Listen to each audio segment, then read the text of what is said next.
Aí, 1 Coríntios 8, versículo 9, Paulo diz assim: mas tenham cuidado para que essa liberdade de vocês não venha, de algum modo, a ser tropeço para os fracos. Então, existem os fracos na fé, que são aqueles que não têm o discernimento de que alimentos que Deus criou para ser ingerido, mas que foi sacrificado para ídolos, eles não têm o discernimento de que aquilo não seria errado você comer. Eles pensam que é errado. Aqui no versículo 9, Paulo ele adverte a outra classe de cristãos, que são os fortes na fé, que são aqueles que têm o discernimento de que isso não seria errado. Aí no versículo 9 ele diz: mas tenham cuidado para que essa liberdade de vocês não venha, de algum modo, a ser tropeço para os fracos. Ou seja, a minha liberdade para comer alimentos limpos que foram sacrificados aos ídolos não deve servir de tropeço para os fracos na fé. Ok? Agora vamos para a parte principal desse capítulo.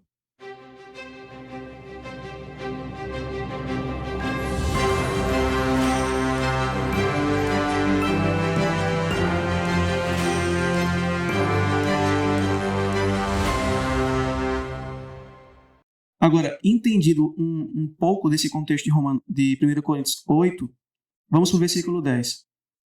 Paulo diz assim: porque se alguém enxergar você, que tem conhecimento, ou seja, o que é forte na fé, sentado à mesa no templo de um ídolo, será que a consciência do que é fraco não vai ser induzida a participar de comida sacrificada a ídolos?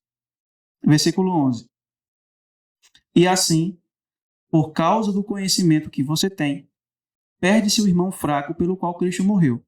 E deste modo, pecando contra os irmãos, ferindo a consciência fraca que eles têm, é contra Cristo que vocês estão pecando. E por isso, se a comida serve de escândalo ao meu irmão, nunca mais comerei carne, ou seja, carne sacrificada a ídolos, para que não venha a escandalizá-lo.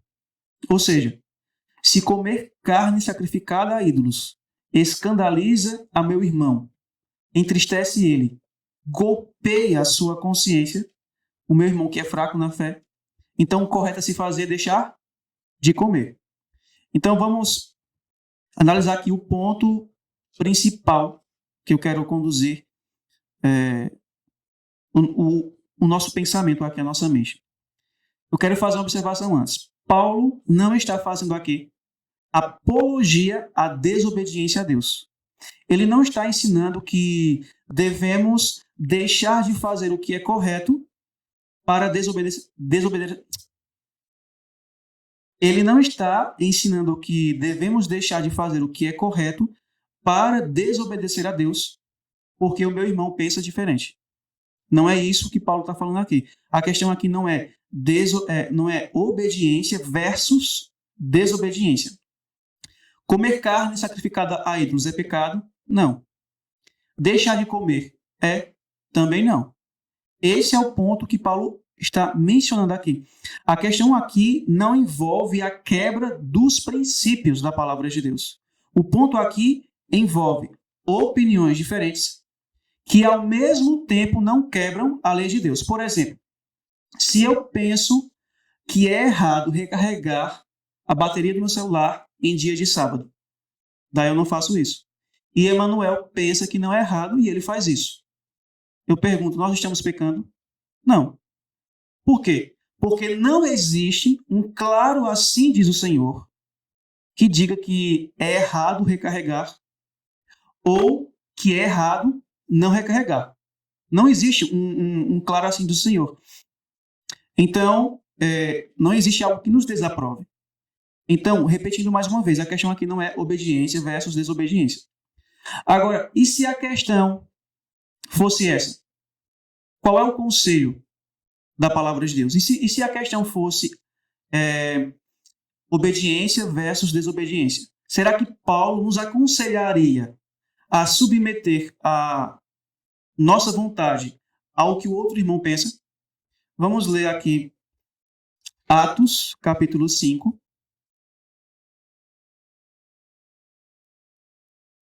Atos, capítulo 5.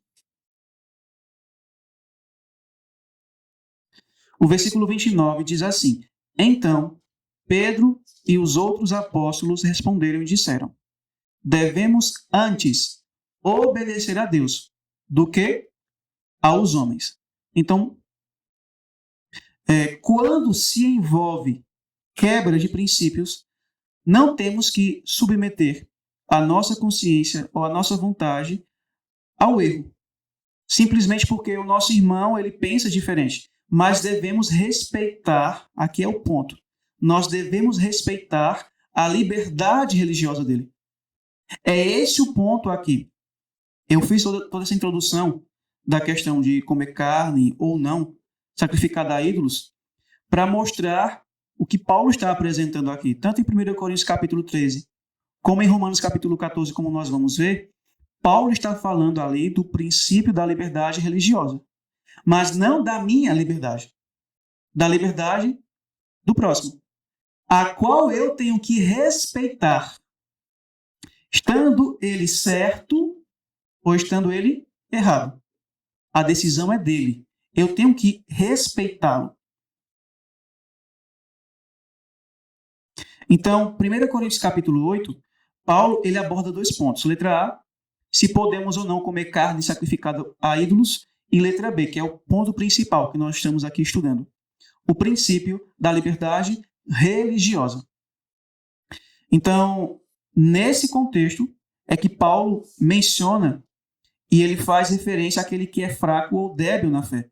E o que seria essa pessoa fraca na fé? Seria aquela pessoa, digamos assim, um recém-batizado, uma pessoa que acabara de se converter ao cristianismo, alguém que não possui um conhecimento amplo e profundo da vontade de Deus, mas que possui, assim, um conhecimento limitado. Até porque ele é um iniciante na escola de Cristo. E por ele ter pouco conhecimento, há muitas dúvidas e muito o que aprender. Então, o fraco na fé de Romanos capítulo 14 é o mesmo fraco na fé de 1 Coríntios capítulo 8. É aquela pessoa que tem pouco conhecimento. E quando a pessoa tem pouco conhecimento, surgem muitas dúvidas. E muitas vezes ela deixa de fazer algo porque pensa que é errado. Por exemplo, quando eu me tornei adventista em 2011, eu achava que era errado recarregar o celular em dia de sábado, porque eu vi uma pessoa fazendo isso, aí eu fiquei pensando, espera aí, mas hoje não é sábado? Por que ela não recarregou antes do pôr do sol? Eu fiquei com essa dúvida. Então, existem muitas dúvidas para aquele que é novo na fé. Aí, dentro desse contexto, aí Paulo apresenta-nos o princípio da liberdade religiosa. Por exemplo, lá em 1 Coríntios capítulo 8, ele não falou, você que tem conhecimento, você que é forte na fé, não fira a consciência do seu irmão que é fraco na fé. Você tem a liberdade de comer, porque você tem um discernimento de que os ídolos nada são e aquilo não vai afetar a tua espiritualidade, não vai te contaminar. Mas, por conta daquele irmão que é fraco na fé, e porque ele crê que aquele alimento vai contaminar a ele, então não coma mais alimento sacrificado a ídolos. Para você não ferir a consciência do seu irmão, você não escandalizar ele. Porque quando você fizer isso, você estará pecando contra Cristo. Então, Paulo está ensinando em 1 Coríntios capítulo 8 o princípio da liberdade religiosa do meu irmão. E mesmo quando a questão envolve obediência e desobediência, da mesmo modo, se fosse, por exemplo, um irmão que crê que fornicar é pecado, mas eu creio eu creio que fornicar é pecado. 1 Coríntios 6,18 diz isso. Mas tem um irmão que diz, não, eu não creio que é pecado. E ele pratica isso. Aí eu vou me submeter ao que ele diz? Não. Porque aqui envolve questão de obediência versus desobediência. Mas o que é que eu tenho que fazer? Respeitar o pensamento dele. Respeitar a liberdade religiosa dele. E não ficar dizendo que isso é errado, ficar condenando ele, perseguindo ele. Mesmo que de fato seja algo errado, é a escolha dele. E Isso é a liberdade religiosa. sem contar o seguinte, se esse irmão que pratica a fornicação e que sabe que é errado, mas faz, ele está fazendo o quê? É inconsciente, sem saber? Não, ele está fazendo consciente, sabendo que é errado. Então, aí está mais um ponto para que eu também não venha impor nada para ele. Ah, mas você sabe que isso é errado, isso não pode, isso é pecado, Deus não aprova.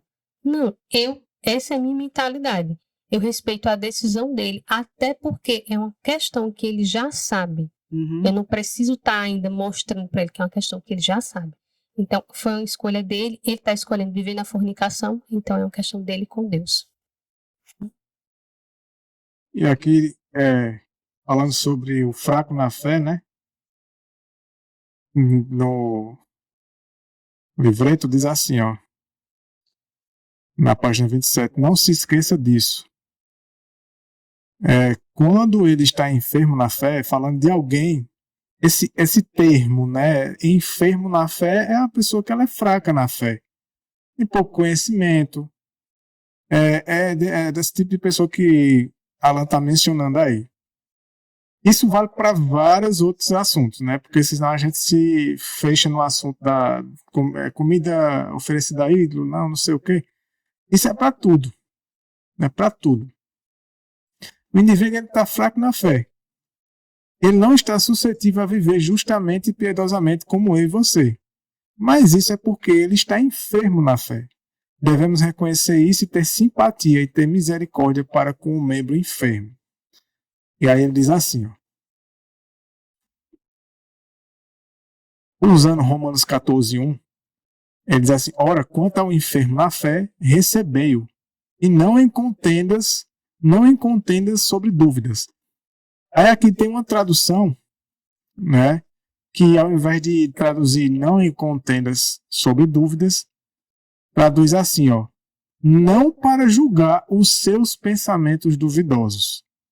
Não para, aí ele comenta, não para questioná-lo como ele acredita nisso ou naquilo, ou em outra coisa.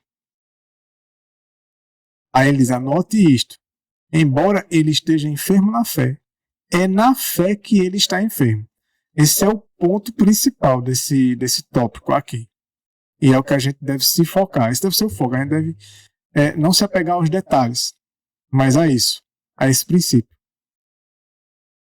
É na fé que ele está enfermo. E aquele que tem fé, por mais fraca que possa ser, aquela fé o conecta com o divino. Aquela fé abre a porta para ele e para a vida eterna. Aquela fé vem de Deus e o conecta com Deus. E esta fé, embora ele esteja fraco nela, tem direito ao respeito divino de todos no céu e na terra. E continua. Então, deixe-me falar novamente. Embora ele esteja enfermo na fé, é a fé na qual ele está enfermo. E nós devemos respeitar a fé, porque a fé é de Deus. A fé é de Cristo, da qual Cristo é o autor e consumador. E todos os homens devem considerá-la. Ou então ser culpados de suplantar e de se opor a Cristo. Aí eu termino essa parte aqui. Assim, nenhum homem, nenhum grupo de homens que já existiu ou existirá na Terra pode ter qualquer autoridade ou qualquer direito para julgar a fé de qualquer pessoa, ou a falta de fé em qualquer grau que seja. Fé é uma coisa pessoal entre aquele que a tem e o seu autor. Então, resumindo, a fé é de Deus. Sabe quando alguém diz assim, briga de marido e mulher, ninguém mete o dedo? Então, situação de falta de fé ou de fraqueza na fé é entre o indivíduo e Deus. É entre o indivíduo e Deus. Se eu estou julgando que o indivíduo está faltando com fé, seja no que for, é entre ele e Deus. A gente muitas vezes aponta a falta de fé do indivíduo, mas a gente tem que ter consciência de que nós não sabemos o que está por trás daquilo que está fazendo a fé dele estar daquele jeito. Deus é o único que é capaz de curar aquilo, né? E somente a Deus ele é... Como é a palavra que eu quero falar? Somente Deus merece. Ou seja, é só entre ele e Deus. E ele só deve respeito a Deus. E era essa a palavra que eu queria dizer. E ele só deve satisfação a Deus, não a mim. Eu não sou o autor da fé dele. Ele não deve fé em mim. Ele não tem que ter fé em mim, ele tem que ter fé em Deus. Então, John está dizendo assim, devemos ter cuidado porque muitas vezes o indivíduo está fraco na fé e a gente não sabe o porquê. Deus é o único que pode ir profundamente na raiz do problema dele. E é Deus quem vai ajudar ele a se reerguer. O meu papel é tentar ser um instrumento, ajudá-lo. né? Hã? É ser um instrumento de Deus. Isso. Digamos que às vezes Deus vai me usar. Agora veja, se eu sou um possível instrumento de Deus para ajudar um indivíduo na fraqueza da fé dele, agora imagina se eu, que posso ser esse possível instrumento, vou lá e acabo piorando a situação do indivíduo. Ao invés de eu ter ajudado Deus a ajudar ele, eu atrapalhei. Eu fui um obstáculo entre Deus e o indivíduo. Porque eu acabei muitas vezes chegando no indivíduo e acusando e passando na cara dele, e dizendo que ele não está tendo fé, e dizendo que ele é fraco, que, olha, toma cuidado. Ou seja, só dando pancada. E quando um irmão adoece? Aí os reformadores de saúde dizem o quê? É porque não pratica a reforma de saúde. Aí, quando tem a oportunidade de conversar com esse irmão, o que é que eles vão fazer? Vão dar pancada. Vão acusar lá, porque você não segue a reforma de saúde. Ou ao contrário.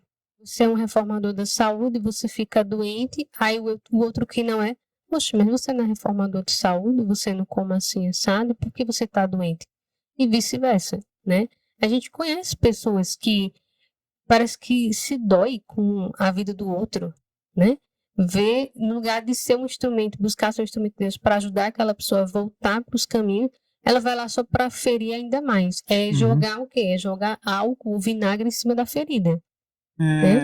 Nessa questão de respeitarmos a liberdade religiosa do nosso semelhante, mesmo que seja algo que não seja errado que ele esteja fazendo, como a gente viu em 1 Coríntios capítulo 8, ou que seja algo de errado que ele esteja fazendo.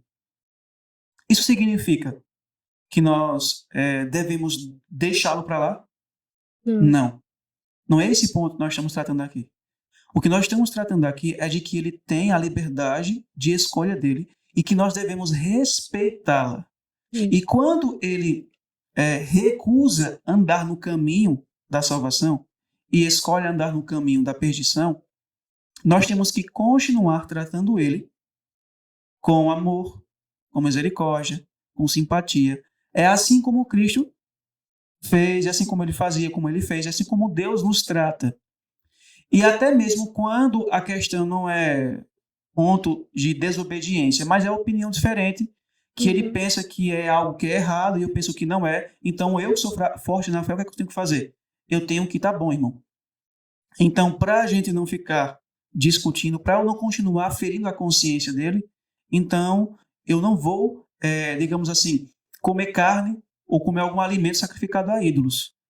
Então, por amor a ele, por amor à liberdade dele, então eu não vou continuar golpeando a consciência dele. Por quê? Porque eu tenho que agir como Deus agiria no meu lugar. Porque o amor poderá conduzir aquele irmão a ter o discernimento correto que eu tenho. E assim chegar a pensar como eu penso e a viver como eu vivo. Mas se eu começo a acusá-lo, a condená-lo, além de causar uma confusão na igreja, eu vou estar e eu continuar comendo alimento sacrificado a ídolos, eu vou continuar golpeando a consciência dele, ao ponto dele dizer assim, eu vou sair daqui, se apostata. Isso, exemplo disso a gente viu recentemente, né? Um amigo nosso, ele também do nosso meio, da nossa fé, a gente viu algumas atitudes, né, que a gente ficou preocupado com ele. Então a gente chegou nele e fomos conversar, não na forma de ferir ele da consciência dele, essa não foi a nossa intenção, né? Mas a gente só foi conversar com ele. Mas quando a gente viu que a conversa não estava fluindo, que a nossa vontade era o quê? De querer ajudá-lo. Mas como a gente viu percebendo que a conversa também não estava agradando a ele, a gente também deixou, né? O A nosso gente dever respeitou. em relação àqueles que erram é cumprir Mateus 18. Depois que Mateus 18 está cumprido, nós não temos que ficar atormentando a pessoa, Exato. perseguindo ela, condenando ela, ou falando mal dela para os outros. Nós temos que respeitar a escolha dela e continuar exercendo misericórdia, simpatia e amor, para que um dia o Espírito Santo desperte aquela consciência que está morta em ofensas e pecados e conduza ao caminho certo. E detalhe, né? Para cumprir Mateus 18 também tem que cumprir com amor, paciência, com tato. Porque senão a pessoa pensa assim, né? Então Mateus 18 eu vou e aproveito e já vou na pancada. Aí depois é que eu não faço mais. Não é para fazer de jeito nenhum. Até para a pessoa cumprir essa orientação de Jesus Cristo, tem que pedir muita oração. Se a pessoa tiver com predisposição de chegar no indivíduo para cumprir mesmo Mateus 18, e a disposição for da pessoa ser rude com ele, perder a paciência, esfregar na cara dele o erro dele, é melhor nem ir. A nossa disposição tem que ser restaurar ele, né, de trazê-lo para Cristo. E seria interessante que os nossos amigos que nos acompanham, depois vocês assistirem aquela série de palestras com o Silvio Kiel, que é Liberdade de Consciência. E ali ele aborda muito esse ponto. Só que tem um detalhe que ele menciona, que nós só devemos ir ao nosso irmão para repreendê-lo e etc., quando nós estamos dispostos a dar a vida por ele, como Cristo fez. Se eu não estou disposto a dar a minha própria vida para salvar um pecador, então eu não tenho moral nenhuma de chegar nele para fazer Mateus 18 ou para repreendê-lo. E tem pessoas que ainda fazem assim, me veio agora na mente. Vai lá, repreende ainda da maneira errada, né? Querendo empurrar de goela abaixo que a pessoa está errada. No espírito errado. No espírito errado, e ainda fica chateada com ela. Sai de lá. É o pior, por isso que o ideal é a pessoa nem ir, se a pessoa tem essa disposição. Fala mal, sai de lá com raiva, fala mal e ainda espalha para todo mundo a situação que o irmão está vivendo. E aí piorou a situação do indivíduo. E às vezes até acaba fechando mais ainda o coração do indivíduo para o Espírito Santo. Aqui diz assim, ó, em Romanos 14, 22. Tens tu fé? Tenha em ti mesmo diante de Deus. Ou seja, é entre você e Deus. Aí diz assim, ó. Qual é a palavra de Deus referente a Cristo quando ele viesse? A cana trilhada não quebrará. Está lá em Isaías 42, 3, né? Ele diz assim, veja, esse exemplo da cana trilhada não quebrará. O que ele está querendo dizer? Uma cana quebrada. Você a viu. Algo a atingiu do lado. O hematoma mostra. Está quase pronta para cair. O toque mais suave no lado oposto faria que ela se curvasse e quebrasse. Este é aquele que é fraco na fé. Ou seja, é assim que uma pessoa fraca na fé está, igual uma cana trilhada. Ou seja, ela está por um triz para quebrar-se de vez. E ele está dizendo, um pouquinho de nada que você empurrasse, ela quebra. Aí ele diz aqui o conselho. Esse conselho é muito importante para a gente. Ao invés de fazer uma leve pressão que seja sobre esta cana quebrada, que faria que ela se curvasse e quebrasse, toda a alma deveria segurá-la ternamente e procurar fortalecer a vida que está nela, para que o hematoma seja curado, a fé sustentada e aumentada, e a vida recebida e apreciada.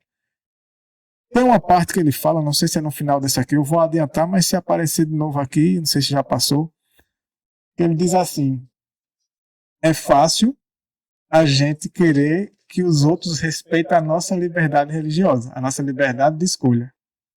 Agora, a gente respeitar a liberdade dos outros, aí eles assim, poucos fazem isso. Poucos. A gente quer. Quando a gente está passando por situação difícil, está passando por, às vezes, por alguma luta, alguma aflição, a gente quer o amor, quer que as pessoas venham até a gente, nos trate bem, nos fortaleça, nos reanime. Mas e quando é com os outros? Né? Que a gente está bem, digamos assim, e tem um outro lá. E às vezes a gente vê que o outro está fazendo uma coisa errada.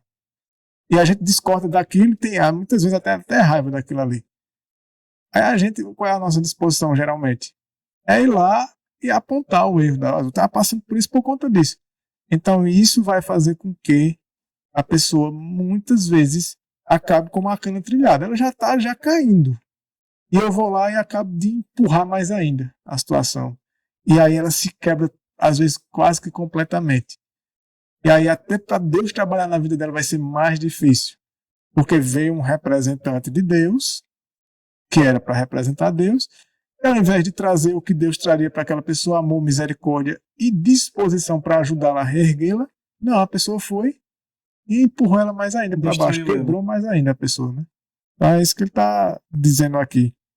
E já que nós estamos falando sobre liberdade religiosa na igreja, que é o título desse capítulo, e quando nós buscamos forçar as pessoas a aceitarem a Cristo? Está infringindo. E não só forçar a aceitar a Cristo. Porque tem gente que já disse que aceitou a Cristo, mas não aceitou alguns pontos. Às vezes não aceitou o vegetarianismo, ir para o campo, a reforma no vestuário, deixar de assistir filme, essas coisas. Aí entra nisso que tu vai dizer. E aí? E aí o que acontece? A gente está golpeando a consciência dela, né? Da maneira como a gente vai lidar com a pessoa. Porque, claro que a gente quer ajudar, né? E muitas vezes a gente faz isso, da maneira como eu estou falando e como ele aborda aqui, não quer dizer que a gente, muitas vezes, até a gente mesmo não faz isso por maldade. Mas é porque a gente ainda não aprendeu de Cristo, né? A gente ainda não se chegou suficientemente a Cristo para ver o exemplo dele. Você vê isso muito no Desejado de Todas as Nações. Como é que ele se chegava naquele que estava deteriorado na fé, fraco? Nós estamos apresentando esse tema porque é uma verdade também presente, mas estamos também aprendendo, né? E analisando a nossa vida, como é que a gente tem, de fato, não respeitado a liberdade religiosa. A gente, infelizmente, já fez muito isso. De vira e volta, acaba fazendo.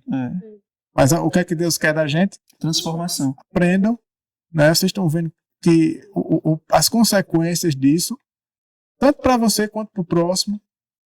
Então, busque em mim mudança, né? Busque transformação. Eu já trabalhei em um lugar que uma das pessoas de lá é evangélica.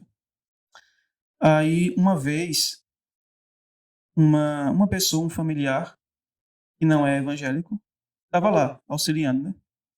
E essa pessoa pregando o evangelho para ela. Pregando. Começou a falar, não, porque a palavra de Deus diz que se você não confessar a Cristo diante do Pai, Cristo não confessará você diante dele. E começou só citando passagens que condenava a pessoa. Olha, e esse princípio que você está usando aí está errado. Se você não confessar a Jesus, você não será confessado diante de Deus. Você vai se perder. Então isso é infligir a liberdade religiosa. Isso não é pregar o evangelho. Isso é pregar o evangelho da destruição e não da salvação. Então até no pregar o evangelho, em atrair pessoas para Cristo, nós temos que ter cuidado como nós abordamos a mensagem. Exatamente. Então vejam só. Então, quando nós vamos apresentar o evangelho às pessoas, nós não podemos apresentá-lo de modo que leve elas a terem medo, de modo a coagi-las ou a forçá-las a aceitarem. Até porque se usarmos da força e da violência, essas pessoas não virão a Deus por amor, por livre escolha Vontade. É vontade, não será uma escolha voluntária. E vale uma observação. Essa força nem sempre é força com muita ignorância, né? Com muita imposição. Isso começa como uma bola de neve. Começa, às vezes, com indiretas, De né? forma sutil, né? Forma sutil, e pode evoluir. Com palavras, né, induzindo as pessoas a obedecerem por medo, né? Basta o espírito que está em você, de como você está dando as indiretas na pessoa. Se tiver um espírito que ele possa amadurecer e piorar isso por si só já é perigoso. Justamente. Então, agora, nós vimos que em 1 Coríntios capítulo 8, Paulo, ele falou dentro de um contexto, né? Que é o seguinte. Existiam os fortes na fé que criam que comer alimentos sacrificados a ídolos não era errado. E existiam os fracos na fé que criam que era errado. Aí Paulo aconselhou aos fortes na fé a se submeterem aos fracos na fé. Em que sentido? Não comam alimentos sacrificados a ídolos. Porque se você continuar comendo, o seu irmão que é fraco na fé vai se escandalizar, vai ter a sua mente golpeada. E quando você faz isso, você está pecando contra Cristo. Então, por mais que não fosse algo errado, mas Paulo falou assim, é melhor você se submeter. É melhor você não comer. Eu não estou dizendo que você tem que crer como ele crê. Você apenas tem que deixar de fazer aquilo que ele pensa que é errado para não escandalizar ele, porque ele é fraco na fé. E você tem que ajudá-lo a crescer nessa fé, até ele ter o discernimento e a maturidade de entender que aquilo que você pensa e faz não é errado. Mas até lá você tem que abrir mão. É isso que Paulo está dizendo. Agora, a pergunta é, e quando é o contrário? Será que Paulo disse assim, então você que é forte na fé tem que sempre se submeter àquilo que o fraco na fé disser? Será que Paulo está ensinando ao fraco na fé? Porque o fraco na fé pode querer se vitimizar. Tudo que ele achar que você faz é errado, fere a consciência dele, então você tem que deixar de fazer. Vai querer se aproveitar disso. Vai querer se aproveitar disso. Por exemplo, suponhamos que um fraco na fé entenda que pense que ser vegetariano é errado. E que se ofende com aquilo. E se ofende com isso. Aí, será que é isso que Paulo está dizendo? Que eu, que entendo que de acordo com a Bíblia, com o espírito de profecia, esse é o alimento que Deus nos orientou a ingerirmos. Esse é o estilo de vida, né? Não apenas ser vegetariano, mas seguir os outros princípios, os outros remédios naturais. Aí isso quer dizer que eu tenho que me submeter à vontade dele. E deixar de ser vegetariano e passar a comer o que ele come. Só para poder Mas respeitar. A gente tem que levar tudo para dentro de um contexto. Veja, porque geralmente esse que está sendo colocado como fraco, ele vai se sentir como forte, né? Esse aí acha que não deve comer, mas porque Jesus comeu carne, os discípulos comeram carne. E aí esse radical, ele não quer comer. Aí, dentro de um contexto em que esteja em grupo, né? Então, a pessoa começa a se ofender porque o outro simplesmente faz a escolha dela. Então, é isso que você sobrepor à consciência do outro, né? Esse fraco na fé, não. De certa forma, me ofende porque ele está querendo ser santo demais. Ele está querendo ser melhor do que eu, por isso que ele não come isso que eu como. Mas eu como isso aqui mesmo. Então, é nesse sentido. É quando a pessoa quer se sobrepor à consciência do outro, na forma assim, como ela está fazendo nada. Ela só está seguindo aquilo que ela acha que é correto. Mas o outro acha que aquilo é digamos assim, uma repreensão para ele. E, de fato, aquilo é uma repreensão, mas não voluntária. Porque Ellen White, quando ela vai tratar sobre os irmãos, né, Caim e Abel, lá em Patriarcas e Profetas, ela diz que a vida justa de Abel era uma constante repreensão à vida ímpia de Caim. Então, assim, a gente também tem que levar para o sentido de que as pessoas, às vezes, não é fraqueza na fé, né? Mas aquilo que o outro faz, aquilo vai golpear agora a consciência dela de que forma? Advertindo ela. Advertindo. Então, ela também pode se colocar na condição de se vitimizar, de dizer assim, não, aquela pessoa ela quer ser melhor do que eu. Então, quando ela vê a pessoa, por exemplo, se vestindo com modéstia, ela acha também que aquilo é errado, que é um extremo, que aquela pessoa está, de certa forma, impondo aquele estilo de vida dela, quando na Aí verdade não é. ela começa a se aborrecer com as pessoas que estão fazendo aquilo que estão aprendendo na Bíblia no Espírito de Profecia. E se ela não tem a disposição de ter essa mudança na vida dela, o que é que ela faz? De pouquinho em pouquinho, ela começa a ou difamar aquela pessoa, ficar falando dela, Quer ser ficar melhor do que os tratando ela outros. da maneira que não devia tratar, e começa a falar para outras pessoas e vai criando vai ambiente, fechando um né? círculo para aquela pessoa, para que outras pessoas vão tomando desgosto dela e daquele estilo de vida que ela está querendo viver. E isso também é tirar a liberdade religiosa. Então, nós vimos que o forte na fé, ele tem que respeitar a liberdade religiosa do que é fraco na fé. E vice-versa. E a pergunta é, e quando é vice-versa?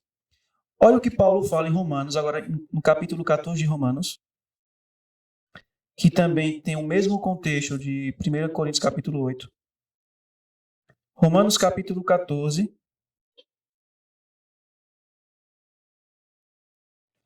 Aí no versículo 3, ele diz assim: quem come, seja alimento sacrificado a ídolos, não despreze o que não come. Ou seja, o fraco, forte na fé, que come alimento sacrificado a ídolos, não despreza aquele que come, que não come. Não despreza o fraco. E o que não come, o fraco na fé, não julgue o que come, porque Deus o recebeu. Então Paulo já começa mostrando, olha, nem você que é forte na fé, que tem que respeitar a liberdade religiosa de seu irmão que é fraco na fé, deve desprezá-lo, mas sim demonstrar simpatia, misericórdia e amor. E nem você que não come, que é fraco na fé, deve julgar o que come, ou condená-lo. Você não deve fazer isso. Versículo 4. Aí ele pergunta: quem és tu que julgas o servo de outro homem? Então, quem sou eu para querer estar julgando o meu irmão? Versículo 10. Mas porque tu julgas o teu irmão, ou porque tu desprezas teu irmão? Agora vamos para Tiago, capítulo 4. Tiago, capítulo 4. Olha que interessante que Tiago menciona aqui. Como Paulo menciona, né? Quem és tu que julga o teu irmão? Aí, no capítulo 4 de Tiago, versículo 11 e o 12, olha o que Tiago diz. Não faleis mal uns dos outros, meus irmãos. Aquele que fala mal de seu irmão e julga a seu irmão, fala mal da lei e julga a lei.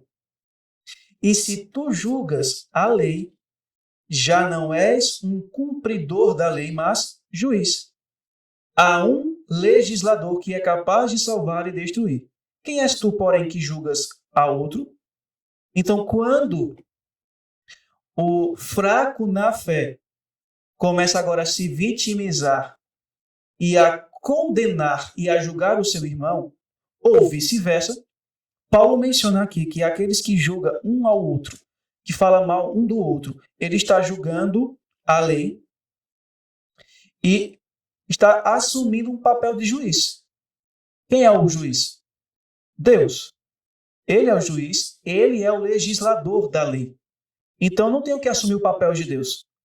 Quando eu passo a julgar o meu irmão, porque ele busca viver corretamente, de acordo com a vontade de Deus, e eu sei disso, que aquilo dali é a vontade de Deus, e eu passo a julgá-lo porque eu me sinto repreendido, Paulo pergunta, quem és tu que julga teu irmão? Você não é juiz. Juiz é Deus. Você não é o legislador da lei. O legislador da lei é Deus. Então não julgue ele. Ou seja, você que é fraco na fé, não se vitimize, mas respeite a liberdade religiosa daquele que é forte na fé. Então, é interessante, eu acho que é nesse mesmo capítulo desse livro aqui de Jones, que ele fala algo bem interessante, que é justamente sobre as pessoas que querem obrigar o outro a seguirem as suas ideias e opiniões. Essa pessoa está se colocando no lugar de Deus. Quando ela quer que a pessoa viva exatamente o que ela quer, quando ela quer que a pessoa faça exatamente o que ela quer e como ela quer, ela está se colocando no lugar de Deus. Está sendo juiz, legislador. E o próprio Deus, e ainda por cima, embora ele queira, porque ele sabe que é o ideal, é o seguro ao homem fazer, que é a vontade dele, ele não obriga. Justamente. E aí a gente vem e quer obrigar. E às vezes a gente nem admite às vezes que quer obrigar, mas o espírito com que a gente muitas vezes trata as pessoas revela, expressa que a gente muitas vezes de fato está querendo dominar a consciência da pessoa. Agora, quando nós lemos a carta aos Tessalonicenses, acho que é a segunda carta, que Paulo fala sobre o anticristo. A palavra anticristo tem dois significados. Aquele que é contra Cristo, mas aquele que se coloca no lugar de Cristo. Uhum. Então, quando eu começo a julgar o meu irmão, porque ele busca viver uma vida correta, ou porque ele vive uma vida incorreta, algo do tipo. Como nós já vimos que tem os dois contextos. Tem os dois lados, né? Tem os dois lados. Quando eu passo a querer forçá-lo a fazer o que eu quero e ele não faz, e eu começo a julgá-lo, Tiago diz que a gente se coloca no lugar de Deus, a gente quer se tornar juiz. Então a gente está querendo assumir o lugar de Deus. E nem, como tu já mencionou, nem o próprio Deus força as pessoas a obedecerem. Deus, o que aquele Deus faz? Ele faz vinde, e está em Isaías 1:18. Vinde e arrazoemos. Tem uma tradução, essa tradução diz vinde e raciocinemos. Ou seja, Deus chama para conversar. E assim deve ser a gente. E deve ser uma conversa com respeito, diálogo, né? E no Espírito de Cristo. No Espírito de Cristo, igual acontece num casamento. Aonde o Espírito de Profecia faz, na falta de diálogo, a ruína é certa. Então a gente tem que ter esse diálogo, seja casamento, amizade, igreja, tudo tem que ter um diálogo. Agora, um diálogo com um espírito de respeito, né? Aí a gente percebe que a palavra anticristo, ela tem dois significados.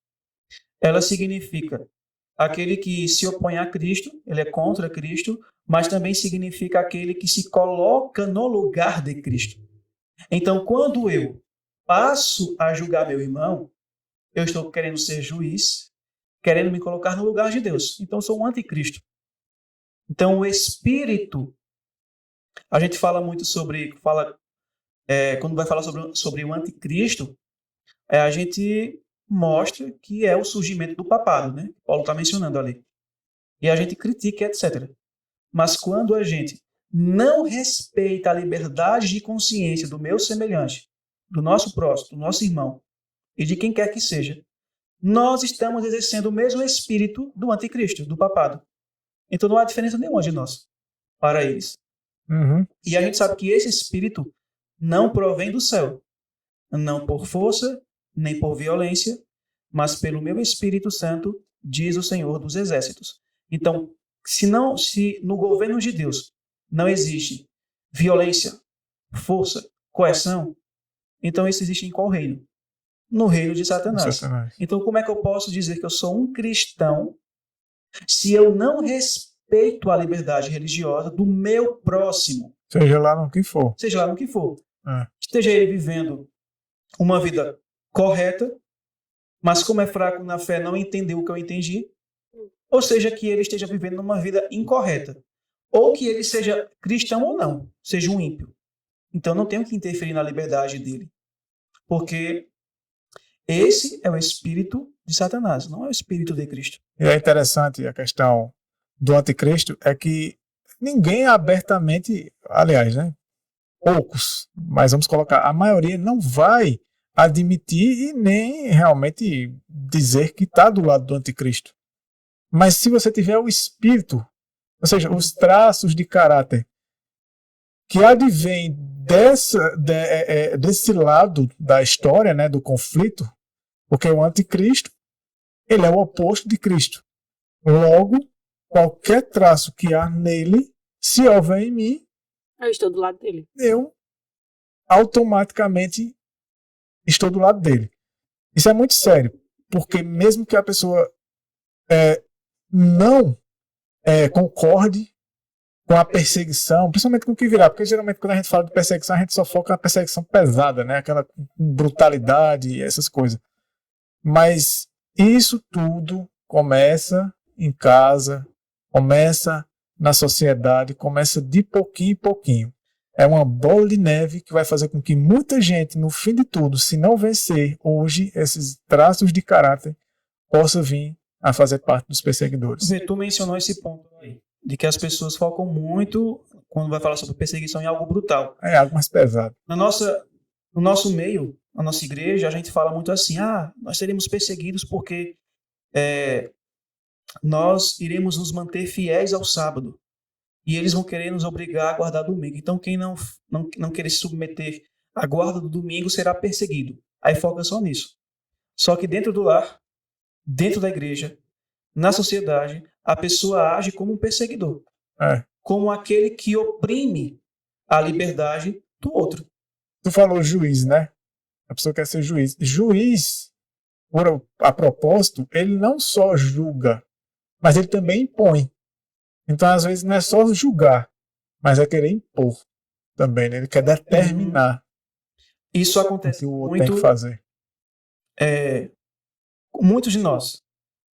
Ao estudar esse assunto aqui, eu mesmo comecei a me lembrar de como eu fui criado e como essa influência ruim foi desenvolvida no meu caráter. Porque a gente começa a se lembrar, aquilo que eu fiz é tirar a liberdade de consciência da pessoa. Aquilo que eu fiz ali é tentar coagir as pessoas a submeter aquilo que eu quero. Até muitas vezes, quando você sobe num púlpito para pregar a mensagem, a gente olha para as pessoas como se fossem os nossos inimigos. Como se eles não quisessem seguir aquilo que eu sigo. Agora eu vou dar paulada neles.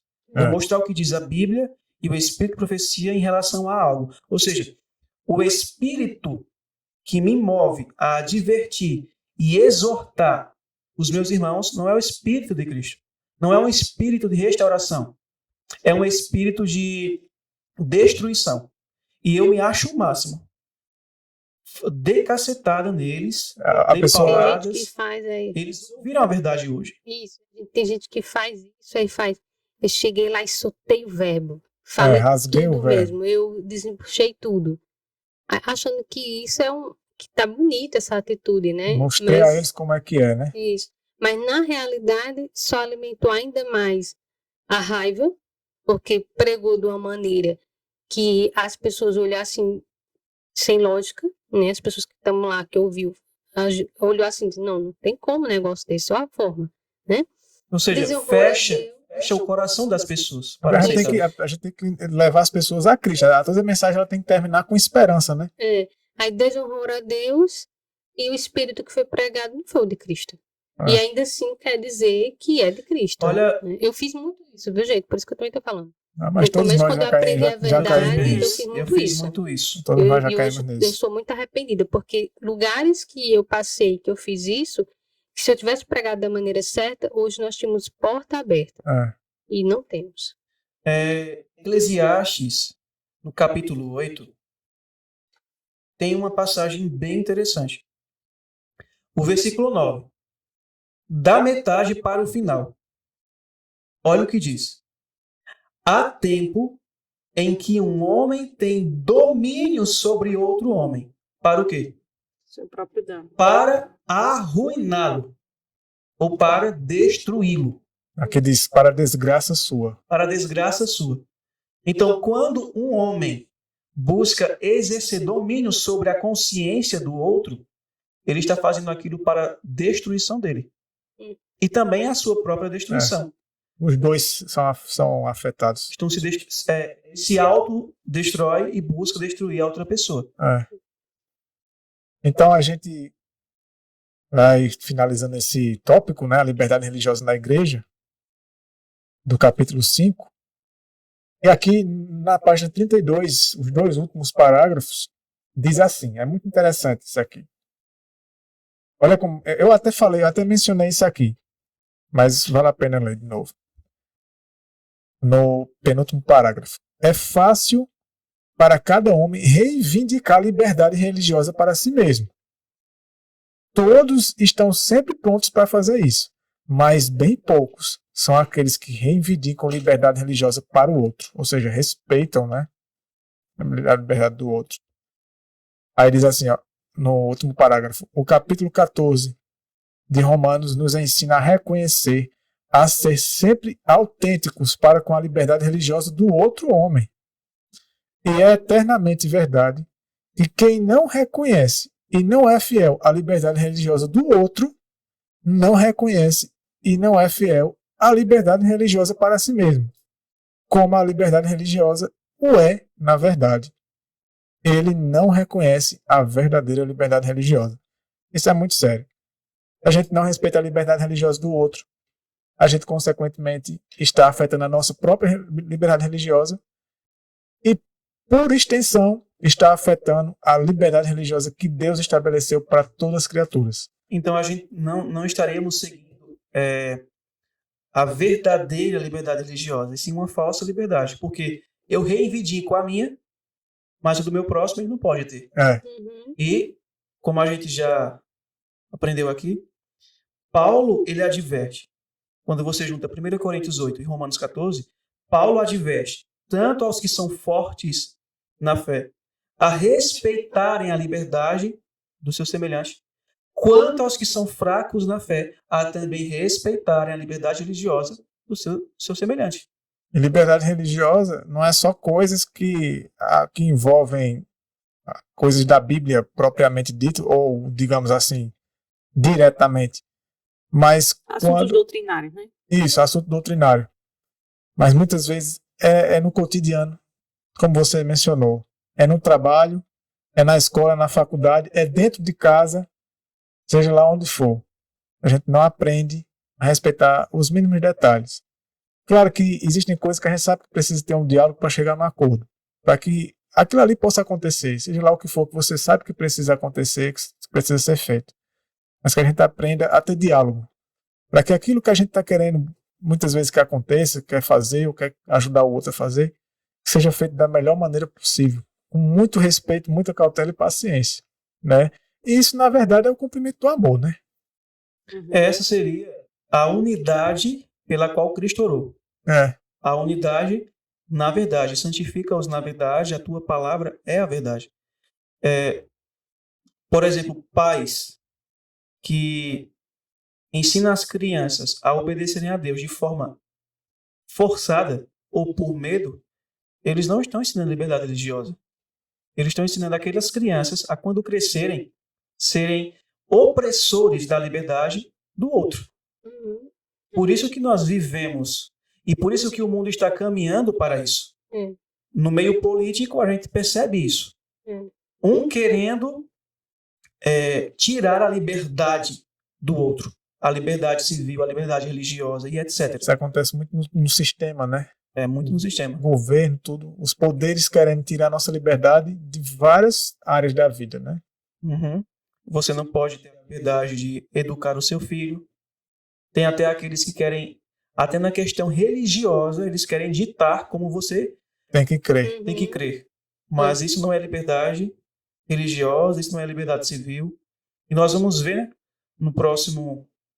nesse próximo capítulo aqui, que tem como título Liberdade Religiosa na Nação, nós vamos adentrar nessa questão mais da sociedade e o que a profecia nos aponta, né, do que irá ocorrer no futuro para com aqueles que de fato prezam pela liberdade religiosa e buscam viver a pura e santificadora vontade de Deus.